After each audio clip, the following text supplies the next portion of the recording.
Budget के बाद कहा जा रहा है मुख्तलिफ हुकूमतों के लिए मुश्किलात होती हैं, माजी की सियासत देखें तो कोई तब्दीली देख रहे हैं आप? कह रहे हैं अडयाला में किसी आर्मी चीफ की साबिक आर्मी चीफ की मुलाकात हुई है इमरान खान से। देखिए उनकी फैमिली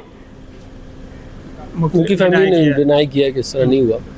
तो अगर बात यह है कि ज़ाहिर सियासत जो है वो एक ऐसी चीज़ है जो स्टैग्नेट नहीं रह सकती, चाहे जो मर्जी कितना भी पावरफुल क्यों ना हो।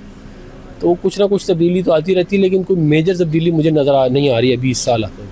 तो वज़ीर आला सुहेल अफरीदी के खिलाफ कह रहे हैं कोई ब्लॉक बन गया है, कोई उनके वो बन इसलिए गया है क्योंकि वो देखें बात यह है कि वो सारे दिन उधर बैठ के जो है वो काम धंधा करेंगे, अपने लोगों को इग्नोर करेंगे। मिनिस्ट्रियाँ जो है वो भी अजीब तरीके से बांटी हुई है, कोई काम हो नहीं रहा, हर कोई अपने चक्कर में लगा हुआ है। और इतना बड़ा बजट है 2200 अरब रुपए का खैर पख्तूनख्वा का, कहीं नज़र नहीं आता लगता हुआ।